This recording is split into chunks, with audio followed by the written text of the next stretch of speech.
ಜಾಯ ರಾಘವೇಂದ್ರಾಯ ಸತ್ಯಧರ್ಮಾರತಾಯದ ಭಜತಾಂ ಕಲ್ಪವೃಕ್ಷ ನಮತಾಂ ಕಾಮಧೇನು. ಶ್ರೀ ಗುರು ರಾಘವೇಂದ್ರ ಸ್ವಾಮಿ ಎಲ್ಲರಿಗೂ ಒಳ್ಳೆಯದನ್ನು ಮಾಡಪ್ಪ.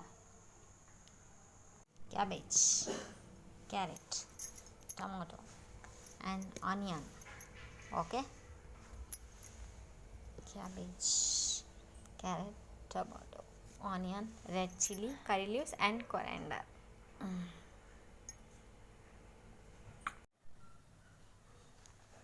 ಈ ಥರ ಎಕ್ಸ್ಟ್ರಾ ಇದ್ರೂ ತೊಗೋಬೋದು ಅಥವಾ ಬಿಸಿ ಇದ್ರೂ ತೊಗೋಬೋದು. ನಾನು ಉಳ್ದಿರೋದು ತೊಗೊಂಡಿದ್ದೀನಿ. ಬಿಸಿ ಇದ್ರೂ ನಡೀತೈತೆ, ತುಂಬ ಚೆನ್ನಾಗಿ ಬರುತ್ತೆ. ಓಕೆ, ಚಪಾತಿ ಈ ಥರ ಪೀಸ್ ಮಾಡ್ಕೊಂಡಿನಿ. ತುಂಬ ಆರೋಗ್ಯಕರವಾಗಿರುತ್ತೆ. ಪಾತ್ರೆ ಇಟ್ಟು ಸ್ವಲ್ಪ ಎಣ್ಣೆ ಹಾಕಬೇಕು. ಓಕೆ, ಸ್ವಲ್ಪ ಎಣ್ಣೆ ಹಾಕಿದ ಮೇಲೆ ಬಟಾಣಿ ಕಾಳು. ಓಕೆ, ಬಟಾಣಿ ಹಾಕಿದ್ದೀನಿ. ಬಟಾಣಿ ಸ್ವಲ್ಪ ಬೆನಿಬೇಕು. ಬೆನೀಲಿ. ನಂತರ ಈರುಳ್ಳಿ ಹಾಕಿದ ಮೇಲೆ ಸ್ವಲ್ಪ ಕ್ಯಾರೆಟ್. ಓಕೆ, ನಂತರ ಕ್ಯಾಪ್ಸಿಕಮ್, ನಂತರ ಸ್ವಲ್ಪ ಟೊಮೊಟೊ. ಓಕೆ,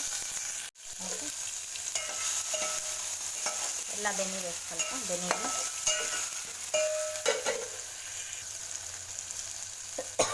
ಎಲ್ಲ ತರಕಾರಿ ಬೆನಿಬೇಕಾದ್ರೆ ಸ್ವಲ್ಪ ಉಪ್ಪು ಹಾಕೋಣ.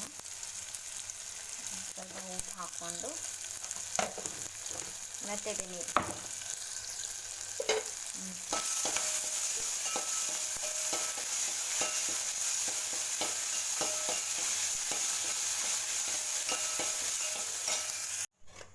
ಯಾಕಂದ್ರೆ ಇವಾಗ ನೆಕ್ಸ್ಟ್ ಚಪಾತಿ ಸ್ಲೈಸಸ್ ಎಲ್ಲ ಇದೆಯಲ್ಲ ಹಾಕಿ ಚೆನ್ನಾಗಿ ಮಿಕ್ಸ್ ಮಾಡ್ತೀವಿ.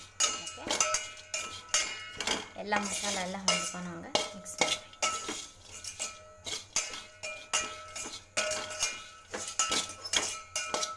ವೆರಿ ಟೇಸ್ಟಿ ಆಗಿರುತ್ತೆ. ಚಿಕ್ಕ ಮಕ್ಕಳು ತಿನ್ನಲ್ಲ ಅಂತ ಹಠ ಮಾಡ್ತಾರೆ. ಆರೋಗ್ಯಕರವಾಗಿರುವಂಥದ್ದು. ಯಾಕಂದರೆ ಎಲ್ಲ ತರಕಾರಿನ ಹಾಕಿರೋದು. ಅಲ್ಲಿ ಬಟಾಣಿ ಇದೆ, ಹಾಗೂ ಕ್ಯಾರೆಟ್ ಇದೆ, ಈರುಳ್ಳಿ, ಟೊಮಾಟೊ ಹಣ್ಣು, ಕ್ಯಾಪ್ಸಿಕಮ್ ಎಲ್ಲ ಹಾಕಿರೋದ್ರಿಂದ ಆರೋಗ್ಯಕ್ಕೆ ತುಂಬ ಒಳ್ಳೆಯದು. ಗೋಧಿನೂ ಇದೆ, ಚಪಾತಿ ಹಿಟ್ಟಿಂದಲ್ಲ, ಆರೋಗ್ಯಕ್ಕೆ ತುಂಬ ಒಳ್ಳೆಯದು. Okay, very simple and tasty, easy ಆಗಿರುತ್ತೆ. ಒಮ್ಮೆ ಮನೆಯಲ್ಲಿ ಟ್ರೈ ಮಾಡಿ ನೋಡಿ. ಚಿಕ್ಕ ಮಕ್ಕಳು ತುಂಬ ಇಷ್ಟಪಟ್ಟು ತಿಂತಾರೆ. ಚಿಕ್ಕ ಮಕ್ಕಳು, ದೊಡ್ಡವರು ಎಲ್ಲರೂ ತಿನ್ಬೋದು. ಆರೋಗ್ಯಕ್ಕೆ ತುಂಬ ಒಳ್ಳೆಯದು. Very simple and tasty. ಅದಕ್ಕೆ ಯಾವುದೇ ಗರಂ ಮಸಾಲ ಅಥವಾ ಚಾಟ್ ಮಸಾಲ ಏನು ಬಳಸಿಲ್ಲ. ಶುಂಠಿ ಬೆಳ್ಳುಳ್ಳಿ ಪೇಸ್ಟ್ ಕೂಡ ಹಾಕೋದೇನು ಬೇಡ. ಜಾಸ್ತಿ ಮಸಾಲ ಅಸಿಡಿಟಿ ಆಗುತ್ತೆ, ಬೇಡ.